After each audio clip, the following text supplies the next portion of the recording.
Alors, nous voici prêts pour entendre un nouveau son.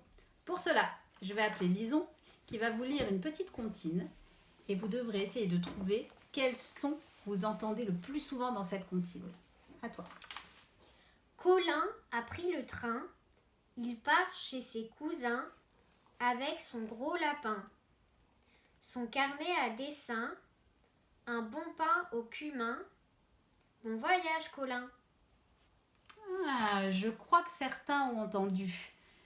J'en vois certains là à travers l'écran qui ont entendu. C'est très bien. Maintenant, Lison va le refaire pour qu'on soit sûr de nous. Et moi, je vais faire le geste de ce nouveau son au moment où je vais l'entendre. On est reparti, Lison, on recommence. Colin a pris le train, il part chez ses cousins avec son gros lapin, son carnet à dessin, un bon pain au cumin. Bon voyage, Colin. Avez-vous repéré? Je suis sûre que vous l'avez repéré. Ce son, il a un geste. Je le refais. Lison, tu le fais avec moi. Et maintenant, on va voir tous ensemble si vous l'aviez entendu et repéré. Avec Lison, on va vous le faire chacune notre tour. Je commence. 1. À toi, Lison. 1.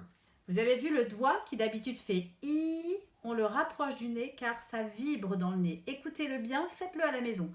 1. Et on sent que ça vibre. Essaie, toi, Lison.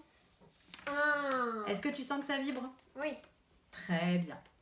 Alors, voici donc notre nouveau son vedette qui fait 1. Et je vais vous proposer maintenant des devinettes. La réponse à la devinette, à l'intérieur de la réponse, il y aura forcément le son 1.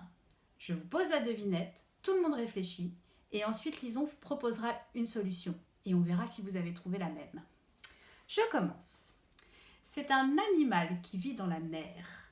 Il a des dents très pointues et il est très dangereux. Qui est-ce? Vas-y, Lison. Un requin. Est-ce qu'il y a bien le son 1? On le dit ensemble? Requin. Bravo. Requin, ça a marché. Vous l'aviez trouvé? Bravo. Une autre devinette. C'est le contraire de possible. Le contraire, ça veut dire que, ah bah non en fait.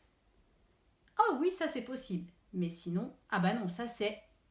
Essayez de trouver. Contraire de possible. Disons une proposition. Impossible. Est-ce qu'on a le son 1? On vérifie. Impossible. Bravo Lison. Impossible. Bravo si vous l'aviez trouvé parce qu'il n'était pas facile. Une autre devinette. Un verbe cette fois-ci à deviner. Un verbe, c'est une action. C'est quelque chose que l'on fait. Cette action, c'est le fait de proposer à des copains, par exemple, de venir à la maison. On a décidé de leur proposer ça. On a décidé de les... Qu'est-ce que ça pourrait être? Disons une proposition. Invité. On essaie de voir si on entend bien un dans invité. C'est parti. Invité. Bravo Lison et bravo à ceux qui ont trouvé. C'était le verbe inviter. Allez, une dernière devinette. C'est quelque chose que l'on peut retrouver dans une pièce où on doit se laver. Donc on peut, quand on va se laver, prendre une douche ou bien on peut aussi prendre un... qu'est-ce que ça peut être? Qu'est-ce qu'on peut prendre? Lisons une proposition. Un bain. Bain. Est-ce qu'il y a le son 1 dans bain? On essaie? Bain. Bravo Lison, elle a trouvé le bain et vous aussi, j'en suis sûre. Maintenant qu'on a bien travaillé à entendre le son 1, dans la prochaine vidéo, il va falloir trouver comment écrire ce son 1. Je vous dis donc à tout de suite.